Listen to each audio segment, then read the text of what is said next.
Welcome back. We are the 12-Sided Guys. We have Matt, Hi. Scott, That's me. Jordan, Salutations. Sabrina, Hey there. and me, Paul. Again, thank you for joining us on our adventure. And if you cheered when Talon tripped during a boss battle, then this podcast is for you. It's time for the Crystal Codex, Episode 3.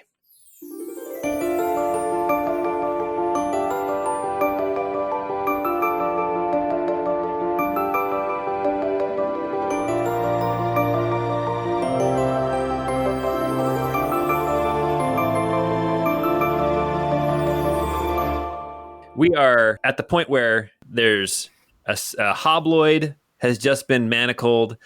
There's a gobloid that is being tied up by Nari, the 7-foot tall, like Amazonian warrior woman, basically. And our local resident robot turned into a robot wolf and dashed off into the woods to chase after the unseen archer that was firing on them during their battle. Now remind me what we call these kinds of robots. We call them deacons. Deacons is what the Empire has been calling these robotic life forms. Okay.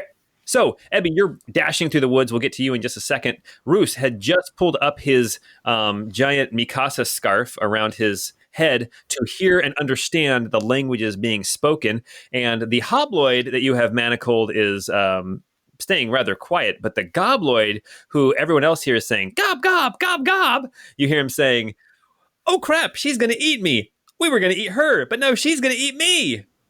Hell yeah, dude. Well, you don't know what he's saying, Nari. You just hear gob, gob, gob, gob. I'll look at him and say, "Do you understand common?" Oh no, what language are we speaking? Pardon me. You're speaking Almerian, is what you're speaking. The language of the Empire. I'll say, "Do you understand Almerian?" You hear him say, you can hear Roos him say, "Oh, great! Now her boyfriend's going to eat me too." I'll shake my head and say, "No, I don't like the taste of gobloid. Do you understand me?" You need to speak louder and slower. Way to tip your hat, home skillet. Okay. He actually kind of catches on that you're trying to talk to him, and you hear him say, "I think he's trying to communicate." I'll nod my head slowly and say, "I am trying to talk to you." He nods his head back at you and says, yes, we nod heads too. I'll say, "She is planning on eating you, so please, answer my questions carefully." You hear him say, I have no idea what he's saying, but if I keep nodding, he seems to be calming down. Pine calls over to Roos and says, are they saying anything useful? I'm getting hungry. I don't know that they understand me, Yeah, but I can understand them. Yeah, it's just comprehend languages. It does not speak in their language. So, What about the other one? Does the other one speak? I'm going to kind of nudge him with my boot. You hear him say, hub, hub. And what you hear, Roos, is, kick me again and I'll bite your leg off. I'll look down at him and I'll say, "Do you speak Almerian?" Nothing. No response. Well, we don't have much use for you if you don't, so I'll point at Nari and say, "Nari, I want you to start chomping your jaws like you're going to eat the guy in your arms." I got that, dude. You're all chomp, chomp, chomp, and you hear this gob, gob, gob, gob, and what you hear Roos is, it's happening, she's eating me. Oh, this is the end. And then you hear the hobloid go hob, hob, and he says, "Shut up! They don't eat us. We eat them." And then the gobloid silences. As you guys are having this conversation, Ebby, I need you to make perception check. With advantage because you're in the wolf form as you are hunting this fleeing person. Alrighty then. Perception with advantage. 21. 21, fantastic. Yeah, actually, after a while, you kind of go into the woods, and after about a minute of kind of chasing where you think he is and smelling and sniffing, you stop every once in a while, you catch a little hint on the air. You know exactly where this thing is running, and you can even tell at this point just from your brief interaction in the clearing on the road that what you're chasing is probably more likely a hobloid. You smell a little bit more like testosterone and musk than you smelled on the gobloid. So it's probably one of the bigger hobloids. All right. After another probably 30 seconds of chasing this thing down, you're probably at this point a good 150, 200 feet away from the party. So they probably wouldn't be able to hear anything at this point with all the trees and kind of hills and rises and roots and rills and all that. But you can now see him as he is running away from you. Got it. I want to take him down. I don't want him to call his buddies or alert any other larger group. Okay. And this is the way of the pack here, man. He's going down. Okay. So we are going to then, I'll let you attack first. We're just going to trade blows. So go ahead, Ebby. Right. Or Ebby, you make your attack in wolf form. All right. 15 to hit. That does not hit. Bummer. He is going to turn around and slice at you with his scimitar, and he hits you for a big 9. Does that hit? That does not hit. Okay, Ebby. All right. I'll have another go at him. Okay. Oof. An 11. Oh, that does not hit either. He gets his shield up in the way. He is now no longer trying to flee from you. He looks around, sees that you're alone, and he gains a little bit of confidence, and he's going to swing back at you, and he hits you. He rolled an 18, so he got a 21 to hit, and he deals, that would be, I think, 6 damage. All right. Oof. That hurts. That hurts the wolf form. But I'm gonna. Wait, no, we're gonna- scratch that. No, I am wrong. It actually only deals. It only deals 4 damage. My bad. Oh, okay. Yes. Well, that's not as bad as I thought it was. So we're gonna keep going with this. Okay. Ooh, 22 to hit. That hits. All right. And for damage, ooh, Oh. 2 1s. What a awful. damage. Okay, that's a 4 damage. 4 damage. All right. It looks like he's still doing pretty good. He's going to slice at you again with his sword. He definitely does better when he's got allies around him, but he rolls a 7, so he gets a 20, so that's a miss. Got it. 20? I mean, Or he rolled 12. a 10. My bad. That makes more sense. Okay. Oh, didn't I tell you this is like the big bad? I forgot. I already introduced it. Yeah. Plus 13 to all of his rolls. He's a really intense goblin. That's brutal. He is an I have elder a black dragon in disguise, is what he is. just cruising around as a hobloid. No Sure, biggie. why not? So I attack back with a 10, so I miss. You guys are just trading blows, missing left and right. Real quick, I got to say, in the fluff about Bahamut, he is surrounded by like 7 canaries, but the canaries are actually polymorphed ancient gold dragons. Really? And they polymorph to look like canaries or something like that, or little yellow birds. Oh, that's cool. Yeah. Okay. He's going to attack back. That is a 9. No go. No go. I attack back with a 5. Man, it's like a symphony of errors right now. is what Oh, and this he gets is. an 8. So he rolled a 5 and got an 8. So he misses as well. Oh, there's a 18. hit. There's There a it is. hit. He looks like he gets his shield up, and you manage to go right underneath his shield. You realize you barely got him. Okay, so you barely beat his AC. Whew. And 10. There we go. Making up for And it. you just rip him like. So you're a relatively like, I don't peaceful guy. In wolf form, you just instinctively know how to disembowel your prey, and not to be too grotesque and Oh, no, please do. Yeah, you already said disembowel. Okay, Come on, yeah, take it from there. you rip him from groin up past his navel, and he just slumps down as he bleeds out. And you can't help but feel that rush of a wolf taking down his prey. Oh, yeah. And he is definitely dead. All right. Really quickly before I run back to the group, does he have like a pack or a satchel or anything like that? There's a little pouch on his belt, and he has the nasty kind of rusty longsword, and then he's wearing a chainmail, like rusted nasty chainmail. So he has a bow as well, bow and arrows. Oh yes, and there's a bow. There's a longbow. He's got a longbow, and he's got a quiver of arrows. It looks like he's got 12 or 13 arrows left.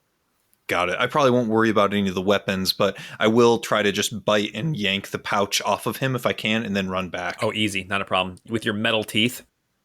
Yeah, you're like Jaws from Moonraker. You just bite that thing right off of his belt. I love it. Okay. You come running back to the group. Okay, the group is standing there. Now you have a hobloid tied up. You have a quiet gobloid who is watching Nari chomp her teeth. I don't know if you could hear that or not. And what are you guys doing? It seems like they don't understand you. You can understand them, but they're not really giving you too much information. Yeah. I'm going to try and discreetly murder the hobloid without the rest of the party noticing. Okay. The only one who would notice would probably be Pine, because Nari is dealing with the gobloid. Okay. Sleight of hand? Yeah, sleight of hand. And then you make a perception, or you can do your passive perception, Pine. What's your My passive is 12, yeah. passive 12? I rolled a 12, so plus 5 Oh, yeah. is 17. So, quick question for you, Paul. Yes.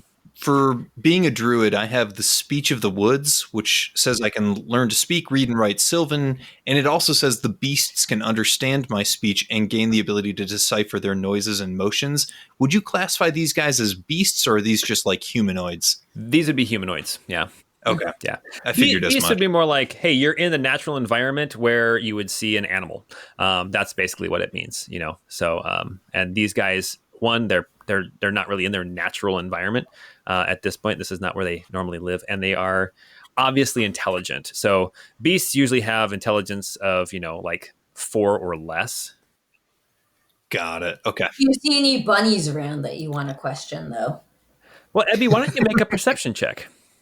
Oh, okay. Alrighty. Search for bunnies. 21. 21. Okay, here's something that you realize, and it was nagging at you, but not enough for you to really be aware of it. Basically, this is if you had rolled higher perception last night, you would have realized this earlier. You don't hear a lot of animals that you would normally expect to hear. Every once in a while, you hear like a bird off in the distance. Last night, you heard one owl flying south, but really, there's not a lot of chatter going on in the woods right now. Okay. Perfect. Well, I'm going to trot up to Pine and just drop the pouch out of my mouth. And then I might just kind of hang out in dog form for a bit before reverting back to human. Pine will say, good boy, and open up the pouch. And as you're getting the pouch, Roos is kind of stabbing the hobloid. He's like, chit. I'll take my manacles off and I'll look at the group and say, this one must have bled out, and I'll put my manacles back in my pouch. Okay. Yes, quite. All right. Does everybody just trust him, or anybody want to make a roll against him? I don't think that Pine would have any reason to distrust him. I mean, this was a fight and he was already wounded, so. Yeah, that's true. To be fair, he had literally 1 hit point left. Yeah, no, it's This is the way of nature. Yeah. So you guys have this gobloid. New team mascot. Gob, gob, gob, gob. Can you translate that? I still have my thing active. Okay, he says, oh crap, now I'm alone. So very alone. I bet I can break out of these ropes tonight. Why would he be saying this stuff out loud? You're not out loud. You're not reading his mind. I need to work on my inner monologue. And these flashbacks to Austin Powers. But she shags like a minx. All right. Yeah, he just kind of starts clamming up. He looks very, very scared. I mean, you don't even need to like an insight check to tell that this guy is nervous. So, yeah, I need to know what you guys are going to do. I would gesture towards the dead goblins and just try to convey to him that's what's going to happen to him if he can't give us any information. So maybe gesture to the dead goblins and then to the woods to just kind of try to communicate that. Okay. He actually, I mean, he's got like a negative, I think he's got a -1 or a -2. So he rolled a 15. So he gets the gist of what you're saying. At least he thinks he does. And I'm just going to kind of go off based off what I think that you mean. He is going to kind of say, to Roos, you can hear this. Okay. You want to kill all of us in the woods. I'm going to nod my head. That won't be good. What will happen to Gob? And you know that Gob means me. That's his name. His name is Gob. This language is so confusing. It's short for George Oscar Bluth.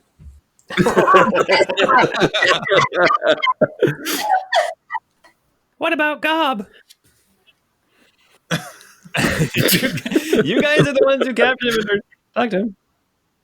I'll say to him, as long as you just take baby steps, you'll be fine. Again, this one's talking, and I don't know what he's saying. Please translate to us so we can like kind of communicate to him. What about Bob reference? Nobody. Oh gosh, I got it. What about Gob? Oh golly. I know you kept saying, "What about Gob?" And so I had to. Oh yeah. Oh gosh, I'm sailing. All right. So yeah. What do I find in the pouch? In the pouch, you actually find 6 gold pieces. Oh, yeah. You also find a human finger. Oh. I'll just toss that out. Everyone's all, yay! Ooh. That got dark Hey, fast. you know what? Okay, so here's the deal. This is light and fun and everything, but there's going to be some seriousness, of course. Mm-hmm. I mean, and so basically, I can't do fingerprints or anything. So, like, the finger is basically just a gruesome trophy that I want to get far away from me. So I'll throw it out in the woods. Yep.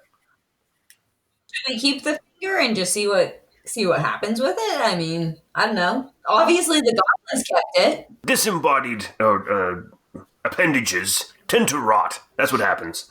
You can tell this one's already starting to stink a little bit. All right, okay. If it's certain to stink. Okay.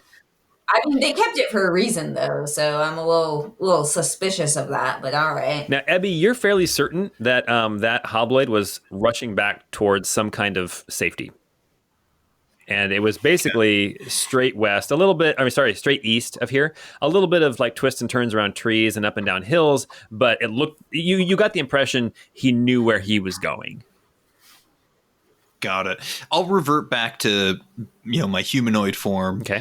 And kind of stand up and say, I tracked down one. It was a hobloid out in the woods about maybe 200 feet that way towards the east. He was heading towards some sort of safety and security. I stopped him before he got there, of course. As for the little one, I'm not sure that he's going to be of much use to us. Unless you can tell us where Fallen Heaven is, I don't know what to do with him. I'll be honest. There is a way in nature and harmony to many things, and life can be very sacred. But this one has disturbed the balance in this area. There are not the creatures here that should be.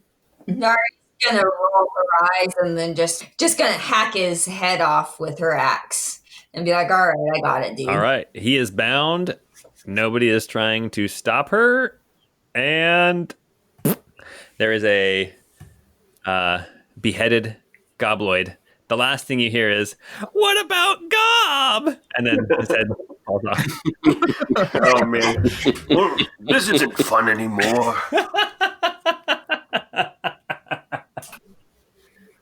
Isn't this what your wars were like, old man? He's just a grumpy. Yes. It was the most merciful thing to do for that thing. It wouldn't have survived on its own anyway. Pine is not going to bring up the fact that you just said there's probably a safe place for him not too far away to the east. We'll just let it drop. I'm gonna start while they're talking. I'll start rummaging through the one that I killed. On each of the hobloids, so you find another 6 gold. And then on each of the gobloids, there are 3 dead gobloids. There you find 3 gold apiece. So I think that's a total of 21 gold pieces. Including the 6 that Not including Eddie the brought 6. back? Ebby has his. I guess you have the 6 from the first one. So total, there's 27 gold pieces between the 4 of you. Let's go ahead and divide that up evenly. So you can do 7, and then one person gets 6, if my math is right. I'll take the 6. That's Ebby fine. Ebby's apparently been holding out on us. Yeah, apparently. Mr. Moneybags over there. Wait, Wait, the deacon needs money? It's shiny and I like it. All right. So what are you guys going to do? Mount Tabor is further north. There is some kind of gobloid thing east of you, you assume. Well, I don't necessarily relish the idea of looking for a fight, but these are not meant to be in this area, and there may be answers yet in the hideout or cave or wherever it is they've been holding up in. Do you think there'll be answers to our questions? Answers to fallen heaven? I doubt it. If they're robbing and looting in the area, they may have come. Oh, I was just saying, like, should we not continue on and then, protect ourselves? I mean, we killed 4 or 5 of them. I mean, maybe they won't mess with us if we just continue on. Well, yes, they have been robbing and looting in the area, so if they have come across any members of fallen heaven, we may find traces of them there, clues to their whereabouts. I don't know. It's a thought. That's true. We've only got 7 days, though, before people start getting hung. Oh, yeah. I shouldn't have left. Well, at this point, you have 6 days. Pardon me. We've only got 6 days left before people start getting hung. And I've got somebody important to me back in town, so I want to make sure nothing happens to her. Mama's boy. I didn't tell the party who she was. I know, I just coughed. It just sounded like exactly what's happening. Yeah. Man, your coughs sound just like you say mama's boy. Well, if time was of the essence, I think we should continue forward. But I'll do whatever anybody else thinks we need to do. Oh, we can put it to a vote. There's a possibility that we could find something with the Gobloids, but that's slim. Yeah. I wouldn't want to waste more than half a day on that. I think that is fair. Well, perhaps we should drag these corpses off to the road for Lord Mosha to return to the earth, and then we can continue on the road to see what we can find. Should we clear the tree? How hard would it be to clear the tree? Why would we clear the tree? Well, it's blocking the path. For other travelers. I know, but why would we want other travelers to follow after us? If anything, that seems like the one of the benefits. We're already going to have to clear these goblin bodies off the path. We might as well just clear them off and go around it. That's true. There could be other travelers like Gerard who are simply merchants traveling the mountains. Or more malicious. That's true. I think perhaps if we have time on our way back down, we could consider that. Okay. So is the vote then to continue on? I'm cool with that if everybody else. That's my vote. Okay, then we go. Go on, see what happens. I don't get paid unless we keep moving forward, so. So what exactly will you be paid for? I know you're looking for someone. What are you supposed to do once you find said someone? I find people and I bring them to where they're supposed to be. Are you a kidnapper? No. I don't break any laws. Whose laws? I work under the laws of the nations that I work in. I don't break any of the local laws doing what I do. So are you working for the Empire on this case? I don't think so. You don't know who you're working for? My employer did not tell me who his client was. Do you know who your employer is? Yeah, I work for Howling Talon. Well, I can just tell you from experience, not knowing who your employer works for can be dangerous. That's all I'll say on that. I know. I've made my fair share of poor choices on the job.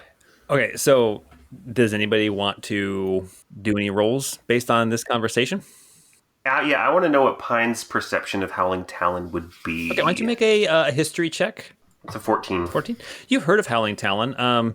They are they're a kind of a bounty hunting group, that you wouldn't have had necessarily any contact with them specifically, but you've heard stories about like, oh, hey, so and so ran out on their on their bail or whatever, and so or hey, there's these thieves that are somebody broke out of jail, and so they send Howling Talon to go capture them or whatever, or somebody's wanted for questioning. It's a fairly well known group. That with a 14.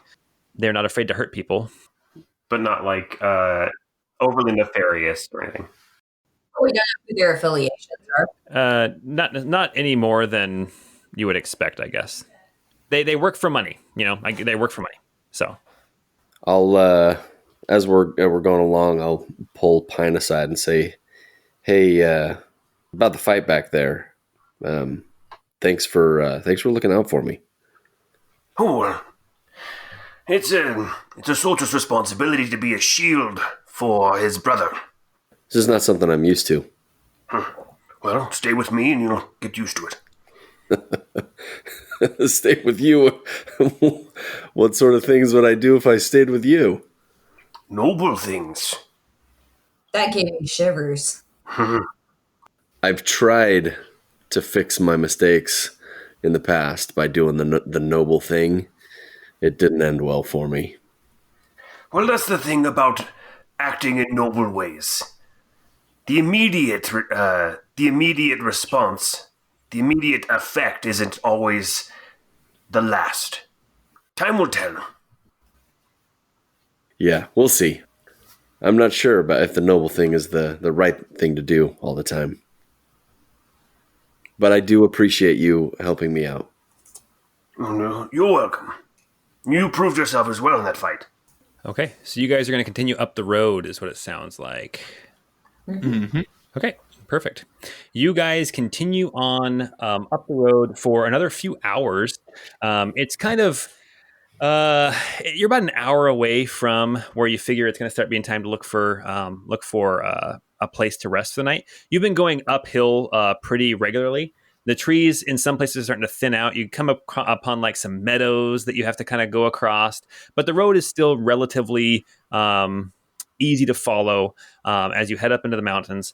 And in the distance, you see that the road is heading towards some kind of an old building. It looks like it's made out of stone. It looks like there's like some kind of column structures in it. It looks fairly square. And just by looking at it, it has the look of like a religious place. Ebby, you have been here before. This is an ancient temple, and Ebby, you would know that this is a temple of to the Lord and Lady of like plants and growing things.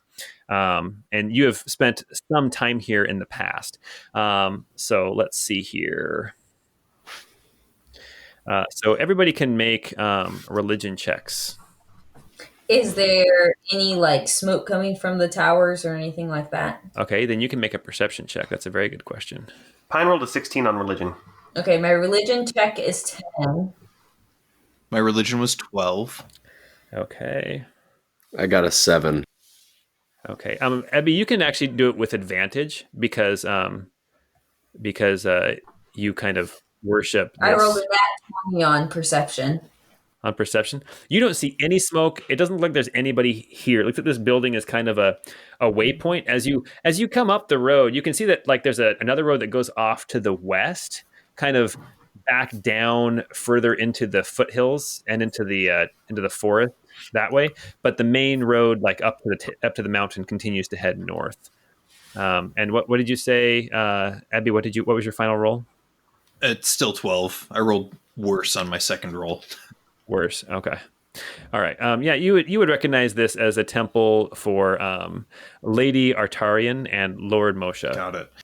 And they're kind of the Lord and Lady of plants and the earth. Who was the highest? Pine with a 16. With a 16. Okay. So I guess they're fairly well understood. And actually, Pine, you would know about this too with your dealings in your. Yeah, they're two of the 6 patron deities of my home country. Yeah. So you would know that the lords and ladies, they're at odds with each other, but they work together, if that makes sense. So it's like the plants and the earth, the lord might represent one aspect and lady represents the opposite. And in this case, Lord Mosha represents basically like green growing things, and then Lady Artarian represents more like the basically fungus and parasites and kind of the natural turnover.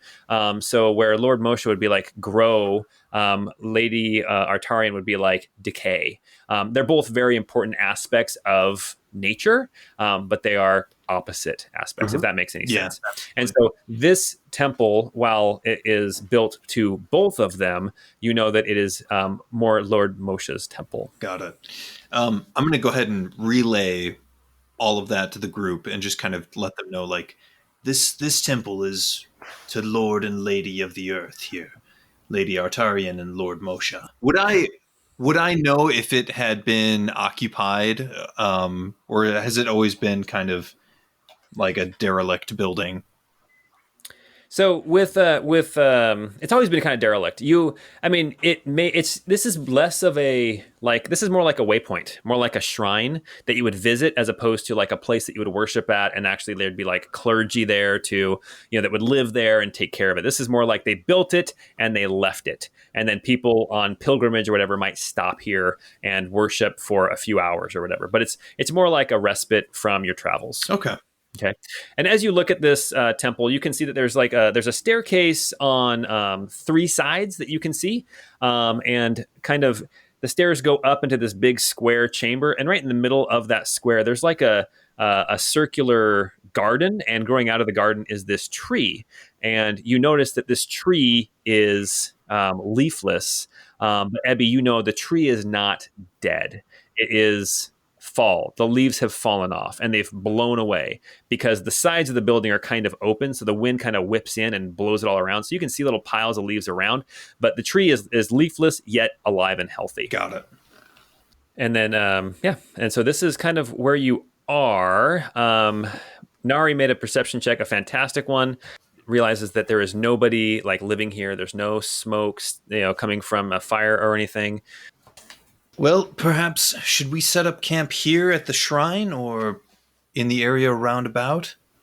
I think that's a good idea. And it may be, since this is such a prominent landmark in the area, it may be wise to see if there's any hidden messages or signs of this being used as a meeting place.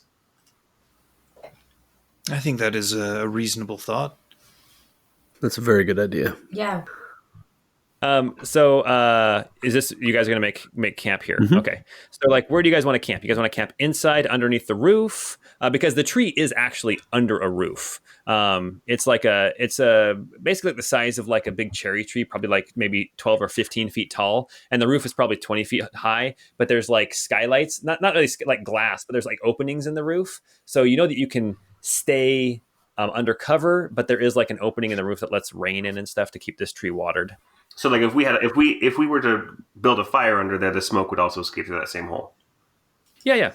But the hole is basically over the tree, and so you'd have to build the fire kind of close. Well, it would escape because the roof is pitched. So yeah, the smoke would get out. Not a problem. And if we stayed under there, we could have like Ebby or someone stay up for the majority of the night to keep watch. Yes. Yep. Yeah. Okay. I'm down with that. All right, you guys move on into this temple, and somebody was going to start exploring. Yeah, I'd love to investigate. I think if we were all investigating, it'd be awesome if we could just have somebody roll with advantage. Yep, have one person roll investigation with advantage. So who's going to make that roll? Probably somebody who's good at it. I've got a +6 on investigation. Yeah. Okay. Oh yeah. I'm helping Roos. Yeah, support. So the first one was a 15. Mm-hmm. The second one was a 13. Neither of them great, but 15 is pretty good. Sorry, you're looking specifically for like signs of people being here and like notes hit, like left behind or like recent, basically any sort of disturbances or things like that. Yeah. So you can see that it looks like there have been footprints and stuff kind of dragging mud in here. You're not sure how recent it is because, like I said, it hasn't rained for a while. And like the footprints and stuff are all like dried, caked mud now across the floor tiles. But as you enter the temple, you can see like in the middle of the shrine, you can see in the middle of this shrine is that kind of that circular planter with the tree growing out of it. And then as you continue north, there's actually more stairs going up, and it looks like there's actually like a throne, a big stone throne that is kind of raised up above, and you can kind of, if you were sitting in the throne, you could look down at the tree, and that whole section is kind of the walls aren't solid. It's got columns for walls. It's very almost like Grecian looking. So it's kind of this kind of interesting combo of like a solid stone building with kind of Grecian columns and post and lintel construction, sort of like a Parthenon or something like that. But you look around the room, and that's really all you can see is that it looks like people have been in here, but hard to tell how long ago. The footprints, though, with your investigation, they do look more adult size as opposed to like a child size. And they don't look like cast off like what a gobloid or a hobloid would wear, like but maybe better kept. Hard to tell. We need a survival check for that. I mean, he did say that they were more adult size, and the goblins were more like child size when I checked them out. The gobloids were more child size. The hobloids were bigger, and they were more human, like adult size. Every time you say gobloid, I'm thinking graboid from Tremors. We'll see if anyone. If we could please encounter that at some point, that would be great. No, that isn't D&D. That's a purple worm. No, thank you. Yeah. You guys don't want to fight a purple worm. It bites you and swallows you whole, or it stings you with its butt. And it makes 10-foot diameter tunnels that you can go through. So I don't think you guys are going to want to fight that at level 3. Yes, everyone, they are at level 3 at this point. So if you were wondering why they kept going back and forth with a not hobgoblin for like 5 rounds, it's because they're level 3. Okay. So yeah, that's what goes on. So you guys want to set up camp? It sounds like you want to stay here. No need for tents under here. Just kind of roll out the bedrolls and things. Yeah. Paul, can I check out the view from the throne? Like, I wouldn't want to disrespect the shrine at all, but maybe just get up on the throne long enough to look around from there as like a vantage point. Specifically looking down, you said it has a vantage point over the tree. I would look down into the tree, see if there's anything interesting there. Yeah. Okay. So you get up onto this big throne, and the throne is like twice as big as it needs to be. It's like the extra wide seat on the bus. I was thinking like if Abraham Lincoln stood up from the Lincoln Memorial and like left the seat empty. Okay, maybe not that big.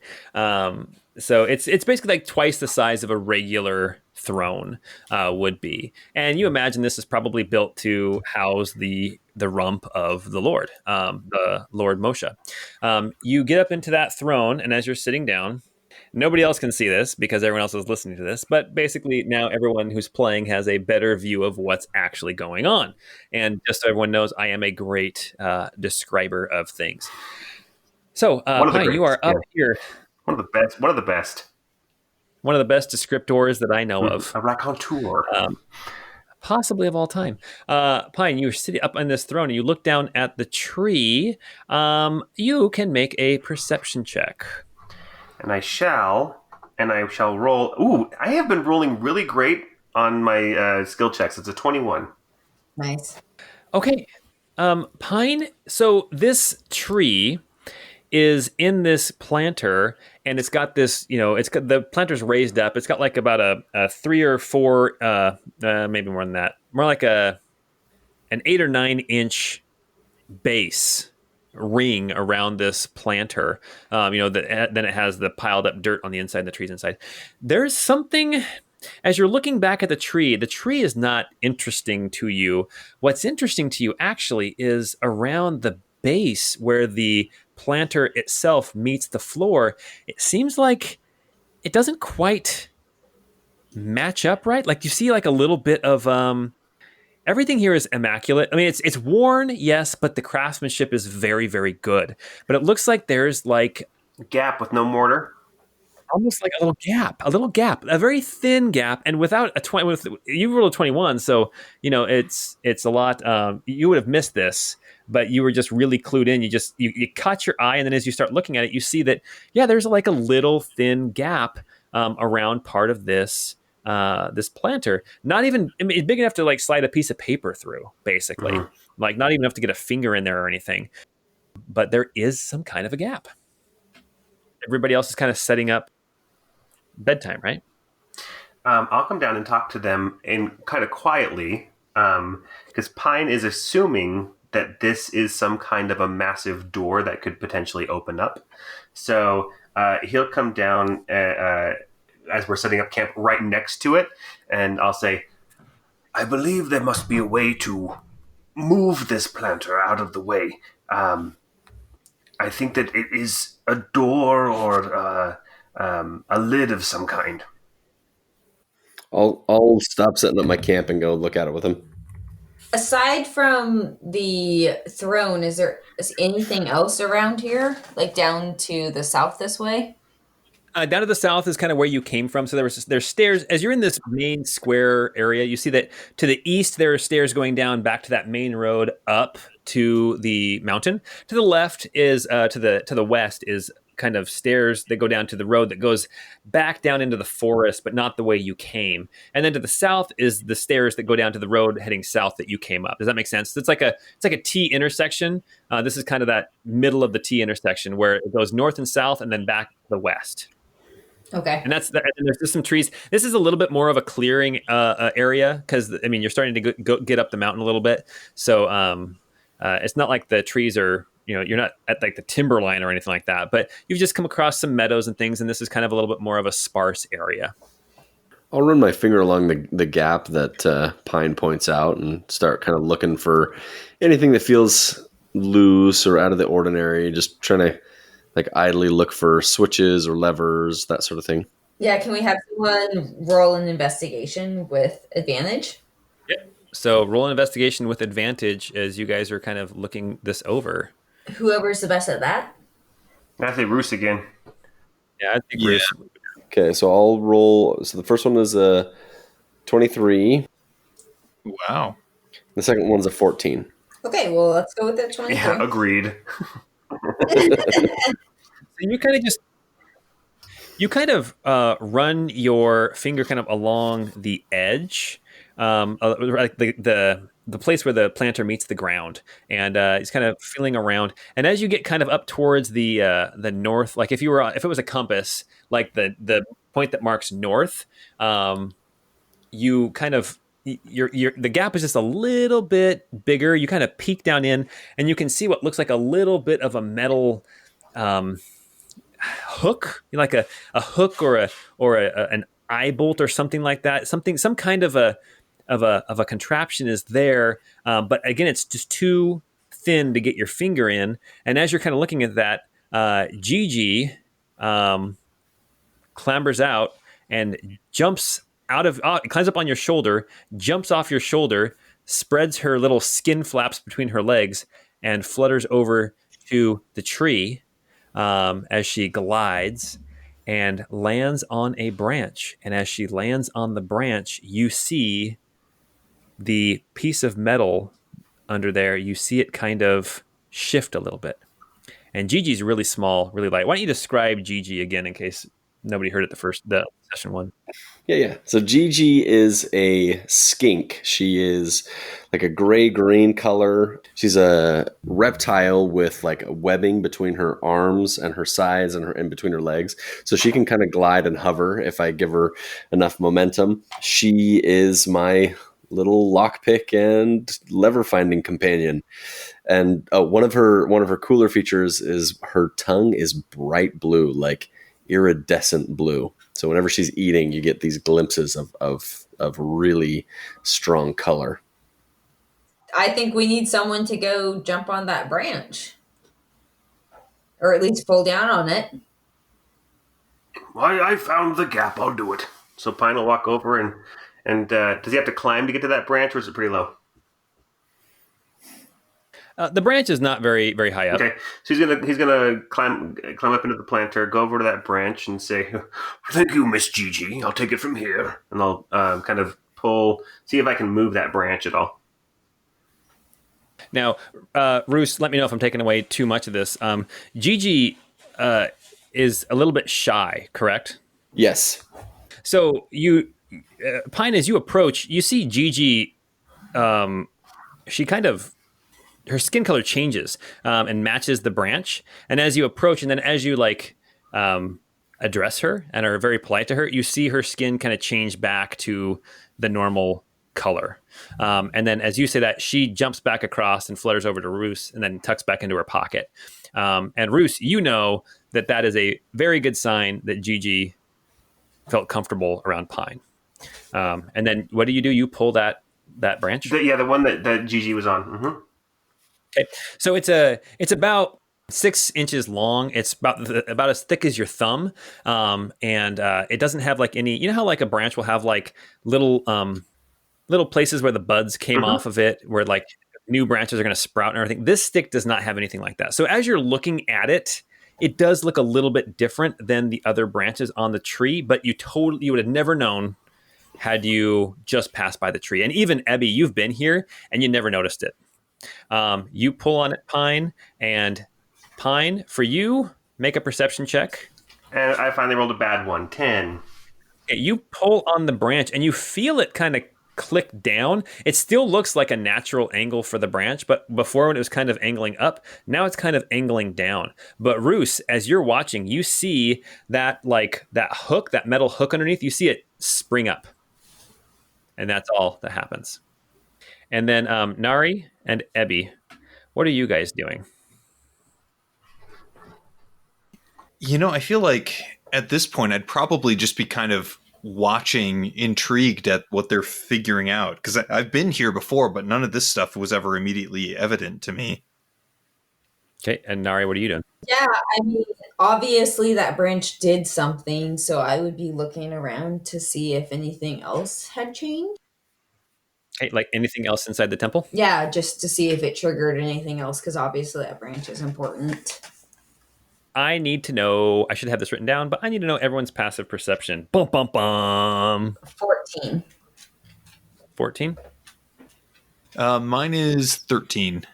So is mine. Roos's is 13. Well, really, it's not very difficult. It's hard to move a lot of people without making some noise. Suddenly, you guys hear what sounds like movement in the bushes and the trees to the south, and to the east. I'm going to duck behind one of the pillars. Okay, I'm going to grab my axe and just be prepared and try to scoop it out. Okay. Yeah, I'll probably kind of move behind one of the pillars as well. I will. I'm just realizing now that we haven't taken a rest, and I'm still pretty hurt. So I'm going to draw my sword, and I'm going to use the last of my commander's morale to heal up the 5 additional hit points. Okay. And so, Roos, you're hiding, right? Yes, I'm attempting to hide. So I rolled 17 on my stealth. Okay. Yeah, you guys are kind of like getting ready, and all of a sudden you look around, and you guys do not see Roos. As you are kind of preparing yourself, suddenly you hear a, and it sounds very similar, Ebby, to the horn blast that you heard the night before, although this one is much closer.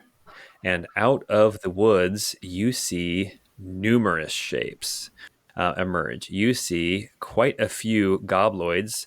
In fact, we'll say you see about a half a dozen of them emerge from the woods to the east. Ebby, as you look to the south, you see another 3 gobloids pop out from the south. And behind them, you see a hobloid to the south. You see a hobloid to the west. And then you see coming up from the south, along with the 3 gobloids and hobloid, you see, he looks like a hobloid, except a hobloid if he had eaten 4 or 5 other hobloids. This dude is fat, big and fat. But you look at him, you see he's actually about 6 inches taller than the hobloid, who is already like man size. This dude's big. He's got big, like extra thick, beefy arms. He's got like an even bigger sword than the hobloids, and he comes out. And you hear him, he points his sword at you guys, and he goes, "Bog, bog." Oh, God. And we are going to roll initiative. All right, I got 14. So Ebby rolled a 15. I also rolled a 15. Ari rolled what? A 14? Yeah, 14. And then, Roos, what did you roll? I rolled a 7. You said that like Charlie Brown saying, "I got a rock." I did, yeah. I got a rock. All right. So the first up are the hobloids. There are 2 hobloids, and what they're going to do, the first one steps up, the one that's in the south, he's going to step up and take a shot at Ebby because he is clearly in your view.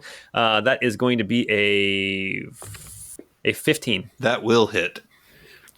And you take 6 damage right off the bat. This other one is going to rush in, and he is going to get to Nari and or Pine, and he is going for Pine.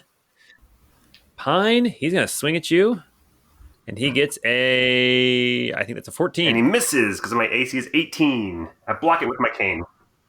It's a 15, but still, he still misses. Okay, that is the hobloid's turn. Pine, what are you doing? Oh, well, he's right up in front of me. Okay, then I'm going to attack him. Okay. Don't tell me if it hits until I just tell you what I'm going to do. Okay. I'm going to, 23 hits. Yes, it does. For 12 damage. For 12 damage, all right. And as you get ready to say something, you realize this guy crumples to the ground dead. And then I will look over at the hefty one and point my sword at him, and I'll say, you're next. Why don't you make an intimidation check with disadvantage because you're not sure if he speaks your language. Okay. A 9. Okay.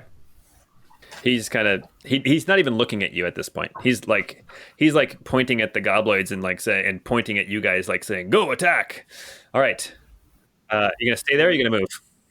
You know what? So if I'm gonna move to the there's more. So there's, if I'm understanding correctly, there's more gobloids on the east side than on the south side, but the main guy is down on the south side. Yeah. So here's what we got. We got 5 gobloids to the east. We've got 3 gobloids, a hobloid, and a bogloid to the south. Bogloid is okay. Here my naming scheme. It's not terribly ingenious. I think most people who know D&D will know what you're getting at, Paul. Okay, all right, okay. As long as we're clear. All right. So the heavier hitters are down south. So I'm actually going to move to kind of like if we're looking at the tree, the planter as a compass, I'm going to move to the needle pointing south. I'm going to let you make an insight check real quick before you do anything. And I'm letting you do this because of your military knowledge. Oh, insight check? Okay.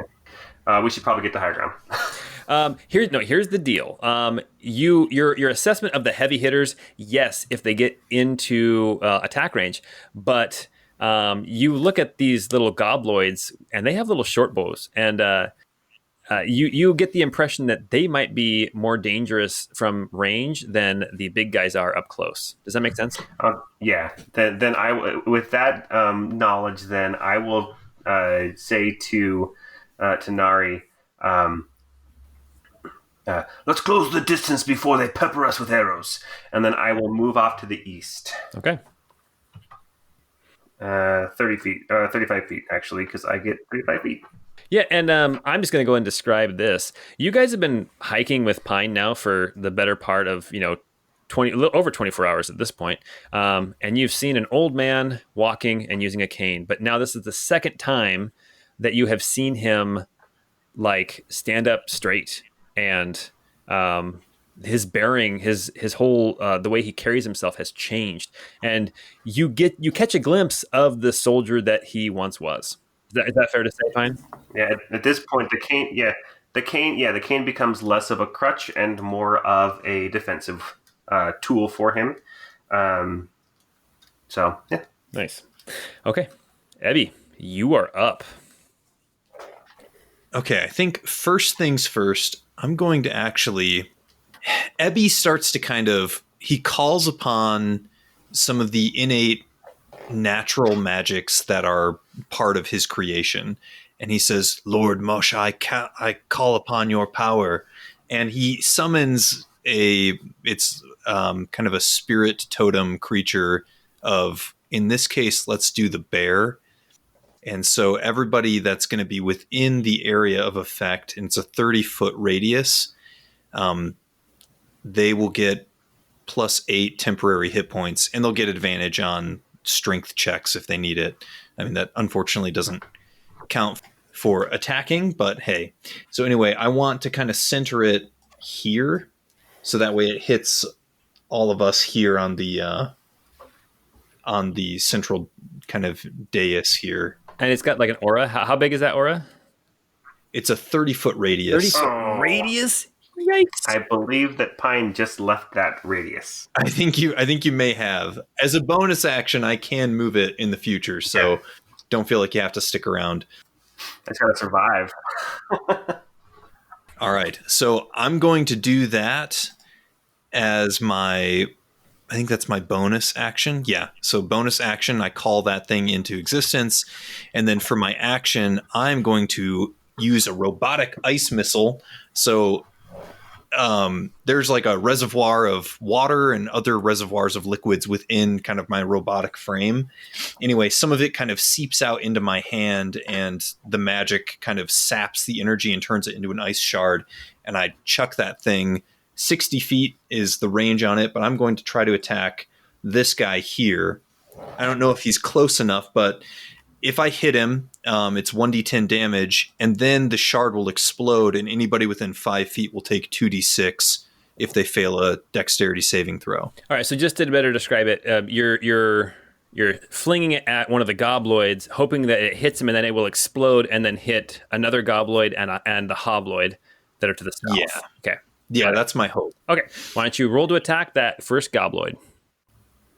Oh, a 9. A 9. That misses, but it will still explode, doesn't it? Mm-hmm. I think so, yeah. Hit or miss, the shard then explodes. The target and each creature within 5 feet of it must succeed on a dexterity saving throw, or they'll take 2d6 cold damage. It's a 13 dex save. Okay, the first gobloid saves. The second gobloid, the one that you actually aimed at, does not save, and the hobloid saves. So just the one that you actually aimed at, he takes that damage. Okay. The other ones take half. Is that what you said? I think it's none. It's all or nothing. Okay. So just this one that you aimed at, he's going to take that shattering that shard as it bursts. So what's the damage for that? 11. Oh man, that's more than enough. Oh man. Yeah, he's down. He like kind of dodges to the side, and then it's like behind his head, and he's thinking, haha, I'm safe, and it boom explodes, and then his head is just gone, and he flops forward on his stomach. All right. Nice. And did you want to move, or you want to stay put? I think I will move over. I'll move to be a little bit closer to the companion, so I'm going to kind of move over here. Okay. And then I'll call that good. Okay. All right, Nari, you're up. Okay, so I'm going to follow Pine, and I'm actually going to come out here, and then I'm going to throw my axe at this guy right in front of me. Okay, you're going to throw it at one of the gobloids who's right in front of you. Perfect. Yeah, so I'm going to throw my hand axe, and that is going to be a total of 20. That hits. The damage is going to be 4. 4 damage. All right. It definitely hits him. He looks like he's hurting pretty good. And that brings us, anything else you want to do? No, I think for that move, it's fine. Okay. All right. And then that brings us to the Bogloid. He yells out something in Gobloid language. And then he... apology accepted, Paul. He is going to rush forward. 1, 2, 3, 4, 5, 6, 7, 8. And he gets to right about here. He reaches on his back and pulls out a javelin. And Ebby, he's going to huck a javelin at you. Woo. Alrighty. And that's going to hit. He rolled a natural 18. So he is going to deal 6 damage to you. Okie dokie. Okay, the Bogblade moved up. He threw a javelin at Ebby, and it is now Roos's turn. Okay, I can't see anything from behind the pillar. I hit a little bit too well. You've blocked your whole line of sight, yeah. So I'm going to poke my head around the corner. Oops, hold on. I'm going to poke my head around the corner and try and get a little bit more sight. So I'm going to pull out of my pouch another crystal. And this one is a grease crystal. And I am going to throw it at... Is this the big guy here? Yeah, that's the Bogloid, yeah. Okay. I'm gonna take my grease crystal, crack it in my palm, and throw it at him. Okay. And so it'll create a 10-foot square of grease. I kind of want to get the whole opening there. Okay. To that south side. Anyone standing in it has to make a dexterity save or fall prone, and then it becomes rough terrain. All right, so you throw it. He has to make a dexterity save? Yes. Okay, he is going to try to make a dexterity save. What's the difficulty? Difficulty 12. Okay, he rolled a 12, a natural 12. And his dexterity is a +2, so he definitely made it. But it is rough terrain now, so that will take him some time to get through there, because he's right in the middle of it. A creature that enters the area and ends its turn on the area has to make the save again or fall prone. Okay. Well, he does not have to because he's already in it. Yep. Okay, perfect. Okay. Let's see. Is that your turn? That is my turn. Okay. We are going to move on now to the Gobloids. Ooh, this could be bad. We have got Gobloids rushing up. One Gobloid rushing up from the south goes around the grease. The other one goes through the grease, and he is going to make his reflex save. And he gets a 19. So he is happy and content, and he moves right through it. And they're both going to shoot short bows. One is going to shoot at Roos, and one is going to shoot at Ebby. So the one that's shooting at Roos, he rolls that's an 11. That's a miss. And the one shooting at Ebby, he rolls a 12. I believe that is also a miss. That is correct. And then we have a bunch come running up to Nari and Pine. Come at me. They are going to dig in. So what we've got 4 of the Gobloids rush up, 2 attacking Nari, 2 attacking Pine with their scimitars. One is going to hang back and shoot his bow at whichever one does not drop. So Nari, 2 attacking at you. We have, 2 hits. We have a 22 and a 21. Those both hit, which means you take a total of, let's see, I think that is, that's 13 damage. Yikes. Oh, man, heck. Yeah, well, they rolled really, really well. Okay, and then Pine, 2 are attacking you. And that one misses, and the other one hits you, I think, with a 20. And he is going to do only 4 damage. And then the one with the bow is going to shoot odds and evens, and he is going to shoot at Nari. Nari, an arrow comes shooting at you, and that's another hit. Oh, my gosh. Jesus Christ. Yeah. Nari, you just took another 5 damage. Dang. Oh my god, I'm almost dead. Oh my gosh. Well, okay, so here's a little behind the scenes when it comes to me, Paul, running games. It seems like session 2 is almost always a potential TPK. So here's hoping. All right. Sorry, not for a TP. I don't want to kill anybody, but I also don't want to make things easy. You know how it goes. All right, Hobloid. The one remaining Hobloid is going to try to get into this temple to deal some damage. He is going to have to move through the grease, and let's see if he can make that save. And he does not. He falls prone right next to the Bogloid. The Bogloid looks over at him, barks something in Gobloid talk, but you can tell by his body language, he is just disappointed. All right. Bog, bog. Bug. And he's like, oh, bug, like shrugging his shoulders. Come on, bug. All right. Pine, you are up. Okay, here I go. I'm going to attack the one to the south of me. Okay. So just a second. Oh, it's a natural one. It's always going to miss, huh? Your total roll was a 6. So what are you going to do? I'm going to use my disciplined focus to do a targeted strike and add 10 to that. So it's a 16. Oh, man. Yes, that hits. Okay. Roll some damage. Okay, well, I can only do that one time. Okay, and so then the damage will be 13. Oh, my gosh. Oh, max damage. These Gobloids cannot stand up. If you hit them, they crumple like a house of cards. He just almost disintegrates. You get into your stance, your sword fighter stance, and you lead with the saber. And as you kind of thrust, and you're kind of trying to throw him off guard, and you just a saber is more of a slashing weapon, but as you kind of thrust, trying to throw him off, you just end up slicing right up underneath his chin and right out the top of his head, and he is done. Okay. I should have done this before, but for my bonus action, I'm going to go ahead and enter one of my Sword Master's stances. I'm going to enter the Wrath of the Stars stance. So Pine says, "What is written in the sky demolishes all. Wrath of the Stars stance." And now every hit that I deal will deal an extra 1d4 radiant damage. Ooh. We'll say your sword also starts to like glow a bit. Mm-hmm. But I definitely take up a distinct sword posture. Fantastic. Awesome. All right.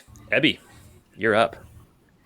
Whew, man, with you guys taking some heat over there, you're putting me in a tough spot of figuring out what to do with my actions and bonus actions. But I can't leave you guys hanging. So my bonus action, I'd like to move the spectral totem bear thing over about 15 to 20 feet or so that way I can get Nari and Pine in the radius. Perfect. Yeah, you can move that over and everyone's now in it. Cool. So that gives you 8 temporary hit points. So it's not perfect, but hopefully that'll help keep you up. All right. Okay. And then for my action, I can't do anything with it yet. It's an action to do it, and then a bonus action to actually activate it. Mm-hmm. But I'm going to go ahead and drink my potion of fire breath. Oh, okay. And then are you going to stay put? Or you're going to move? You've got 2 little Gobloids, 1 human-size Hobloid, and a big fat Bogloid, all coming up from the south. I'm going to kind of duck behind the pillar, just kind of sidestep 5 feet, just so I'm not within immediate shot of the Bogloid. Perfect. And Hobloid, I guess. Okay. Nari, you are up. Okay, so I am going to hit at the guy right in front of me. Okay. And I got a 14. We'll say that hits. I can't find it right now, but I think that pretty much hits. Okay. And then the damage is 6. The damage is 6. 6 damage. Oh, he is hanging on by a thread. Anything else you want to do? I think you have like action surge and stuff like that too. You have second wind, so if you are hurting, now might be a time to do your second wind to get some hit points back. Is it a D8 that she gets back? Oh yeah. Okay. D10 plus your level. Oh, so D10 plus 3. Okay, so that's 9. Nice. All right, and you're gonna stay put? Probably, because otherwise they'll get attacks of opportunity against you. Yeah. All right, it is Bogloid's turn. Bogloid looks down at Hobloid on his back, slipped on the grease, shakes his head, and 5, 10, 15, 20, 25, 30. Ebby, he comes rushing up to you with this big sword, and he is going to take 2 swings at you. Ooh, golly. Oh. Okay, so he missed with the first one. He rolled a natural one. Woohoo. The second one, he rolled a 14, which I think he's going to hit you no matter what. Yeah. Let's roll some damage. Oh, golly. I think that's 15 damage. Okay. Are you still standing? I am still standing. You've got your 8 temporary hit points, so you take those away first. Yep. Yeah, and I had already gotten hit by a javelin. Yeah, and so I took 15, you said? Yeah, 15. Oof, okay. I am standing, but I am aching right now. Okay. How many more wild shapes do you have for the day? I've got at least one more, so I'm probably going to need to do that. Make some kind of a hit point sync. Yep. All right, Roos, you are up. You saw this big fat guy just come up and just clobber your new friend. Yeah, I'm going to run in, kind of excited that the robot, because I'm not sure if he's a real person yet, is taking the damage and take my opportunity to go and fight this guy. I'm going to pull out my short sword and run up and try and strike. I got a 17. A 17, I do believe it hits. Yes, it does. Base damage, I rolled an 8, a 4 plus 4. And then for my precision damage, I got an additional 7, so 15 damage. Yes. Oh my gosh. Hallelujah. Let me see what that did. Oh, let me see what that did. And then I'm going to bonus action step backwards. You said 18 total? No, 15 total. 15 total. Ooh. Oh man, he is hurting. Yeah, that was a big hit. A big hit. To use terms from 4th edition, he is bloodied. That brings us to the Gobloids. Gobloids, we've got 3 Gobloids. Pine, you're getting hit by 1. We'll do his first. Pine, 1 attack on you. And he rolled a 4, so that's an 8. That's a miss. We've got 2 attacks on Nari. We've got an 18 and a 17. Those both hit. Oh, no. So that's a total of 12 damage. Okay, well, as long as I'm still in this radius, I'm still okay. Okay. But just barely. Just barely. Okay. And then we've got the archer dude. He is going to take a shot, and he's going to shoot at our good friend Pine. Okay. And that is a hit. He rolled a 17, so that's a 21. And the damage is 6 damage, Pine. Okay. I'm going to make a quick check for one of these dudes. One of them is going to make a quick check, and he is good. He likes it. Okay. We're going to see if one of them wanted to run away or not. And it's now the Hobloid's turn. He stands up. Oh, wait, no, I'm sorry. We've got 2 more Gobloids coming up from the south that need to move on in. Going to run over here and going to run over here. We've got one taking a shot at... Well, actually, let's see. We got one taking a shot at Roos and one taking a shot at Ebby. Ebby, that's a 15. Does that hit? That does hit. Yikes. Oh, max damage. Shoot, that's 9 damage. That'll do it. I'm down. That'll do it. Oh, no. And that takes your beacon down, too. Yep. Okay, you are now down. So you are dying. You are not dead. The other Gobloid is going to attack at Roos. That is a miss. Whew. Okay.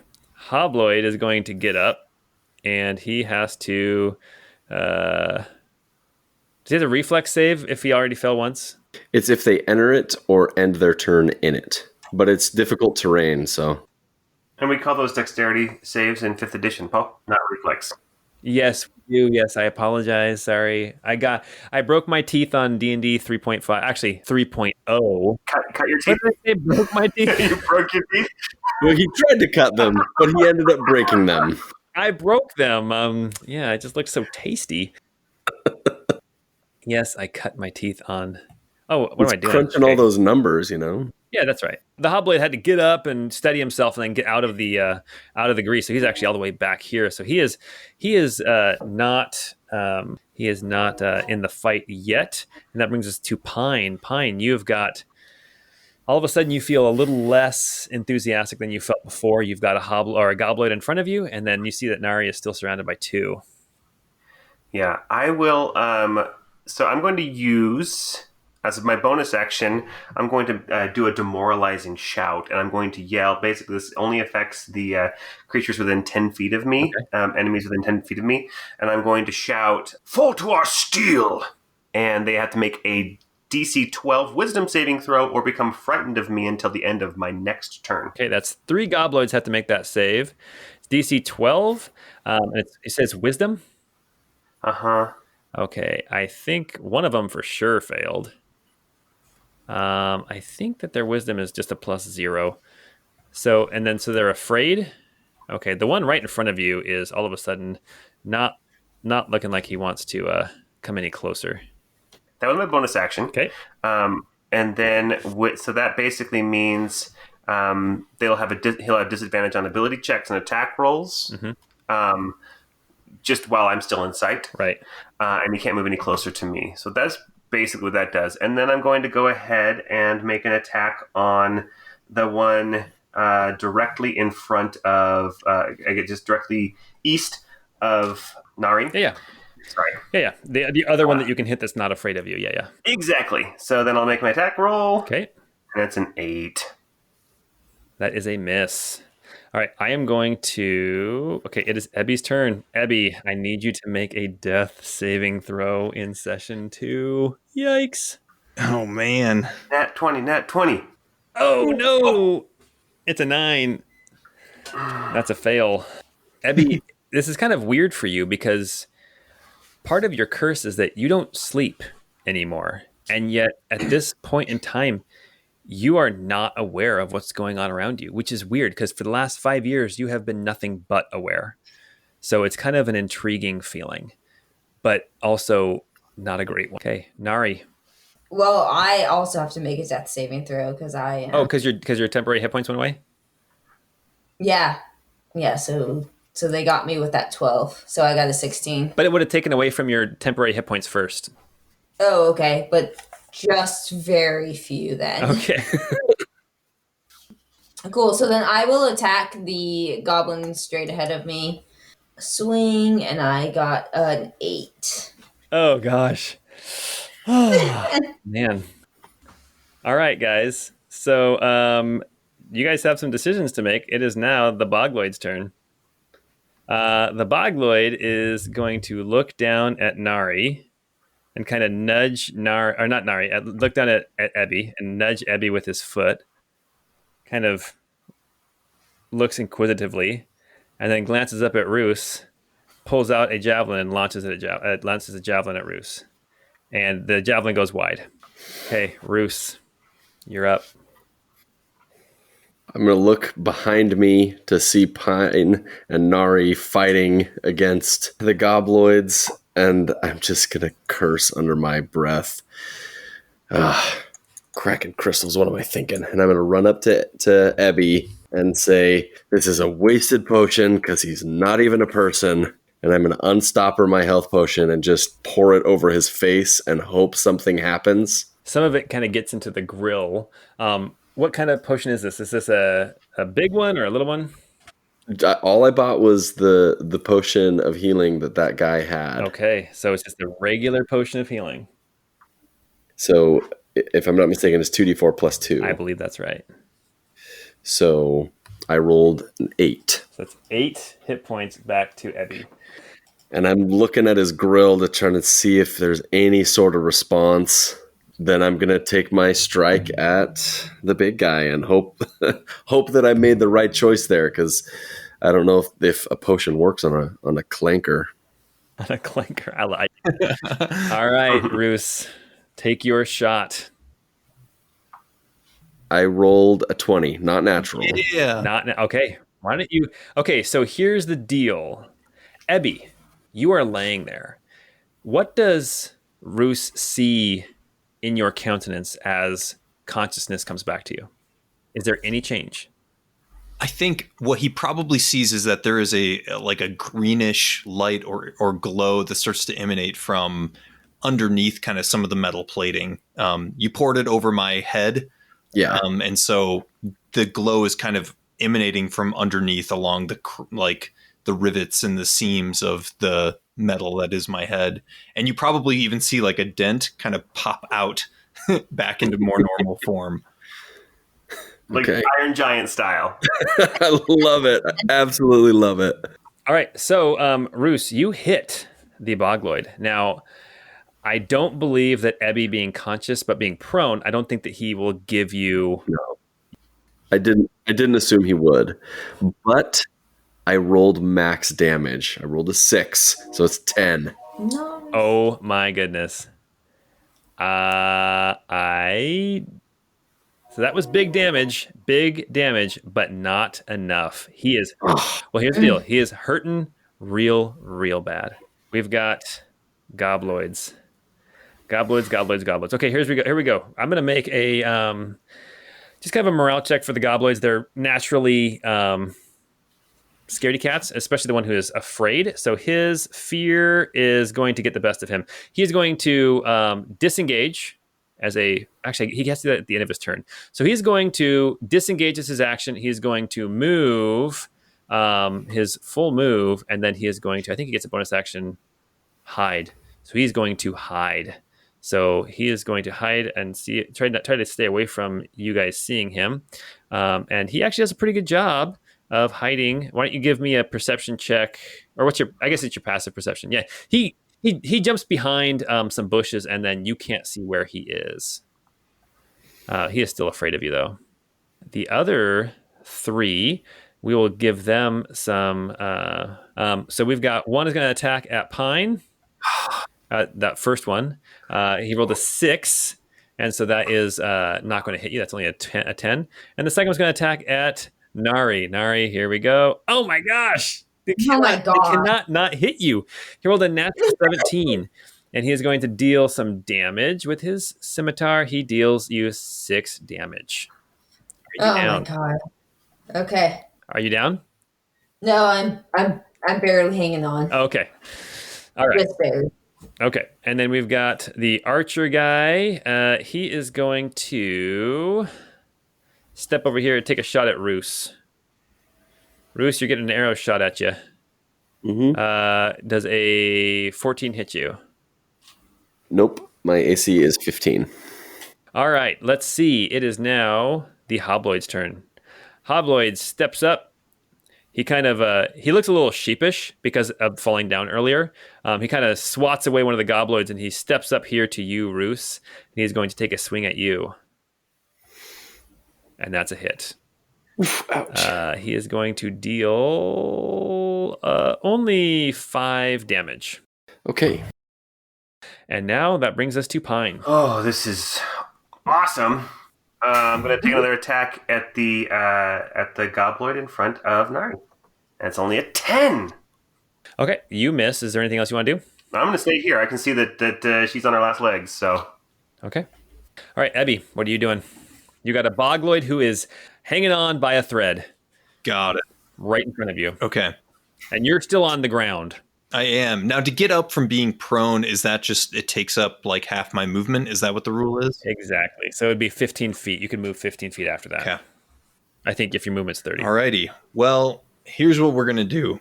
I'm going to go ahead and use up that movement, pop up, and blow with my bonus action right into his face the fire breath.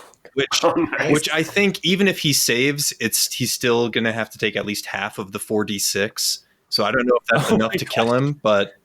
And that's a cone, right? I think it's just a single target. Why don't you just... let's see if he can make the reflex save just for funsies. And no, he got a 7, so he does not. What's the damage on that on that bad boy? I rolled all ones on the 4d6 for 4 damage. Okay, so here's the deal. Had he made his save, and you had that 4d6 that gave you 4, which is almost a Yahtzee, you still would have killed him because he had 2 hit points left. Hallelujah. So he goes down. All right. I am now going to use another first level spell slot and cast Robotic Ice Missile again at this guy with the hopes of landing kind of a decent hit. 24 to hit. Oh, that hits. So roll the damage on that one. Okay, so 7 piercing damage to that one, and then the shard is 5 when it explodes. And he makes a reflex, right? Yeah, DC. So a 13 is the difficulty because he rolled a 13. Okay, so the one that you hit dies painfully. The one that was kind of in the radius of the blast, he manages to kind of hide behind some of the branches of that tree that's there in the middle of that room, and he does not take any damage. Okay. But very good round for you, Ebby. Oh, man, I needed that. All right. Yeah, Nari, you've got 2 guys in front of you. One's north of you. One is to the east of you. You got one guy who ran away and hid in the bushes, and you got another guy who keeps taking pot shots. Yeah, so I think I am actually going to do that, and I'm going to attack both of these dudes. And I'm going to attack them with my great axe, and hopefully I get something good. Okay, so I got 18 for the one on the east. Okay, yes, and then roll some damage for that bad boy. That hits, right? Oh yeah, that definitely hits. Oh my god. The damage was 4 total. 4 total. Oh my gosh. Yeah, reroll it. Reroll that one or two.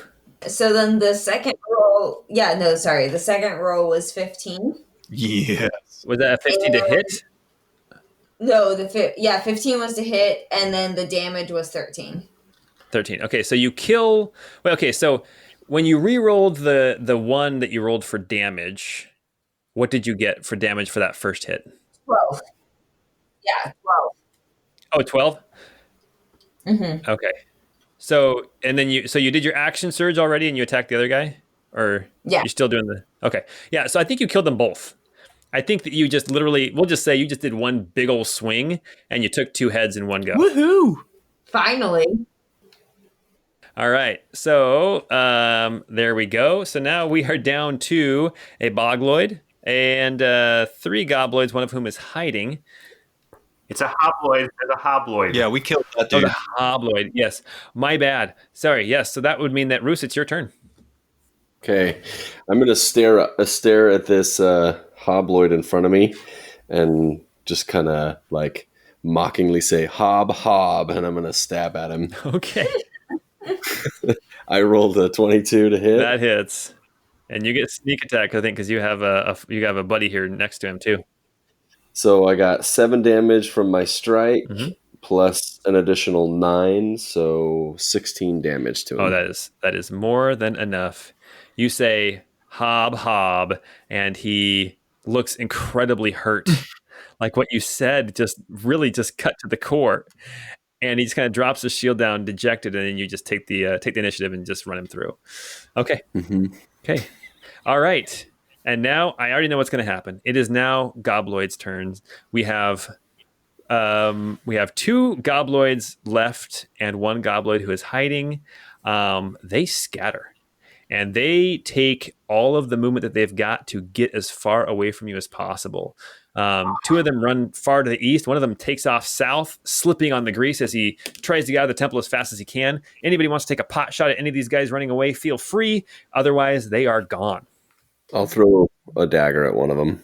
Yeah, I'd throw an axe at one of them. And I'll throw a dagger at one of them as well. I will hurl insults at them as they're Nice. You're not a bard. You don't get to do that. I rolled a nat 1, so I did not hit anybody with my dagger. You threw your dagger, and you know that you're never going to find it. My axe is for 7, so...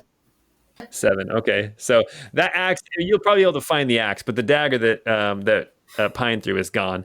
And then you were throwing a dagger too, Roos? Roos got a 9 on his roll. 9. You guys, you're like, and stay out. It's like basically you're like, yeah, it's kind of pathetic. But you guys took quite a beating.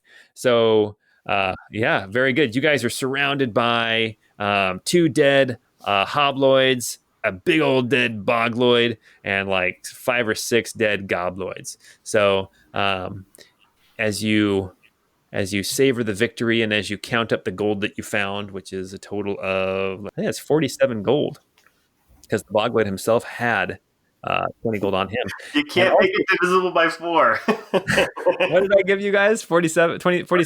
Yeah. Okay, 48. There's 48. You find one random gold, but it's not even from them. You just find it in the grass. You notice that the Bogloid, his sword is better quality than the other guy's sword, but it's still just a long sword. It's not all chipped up and dinged up. This guy was obviously some kind of leader of this group.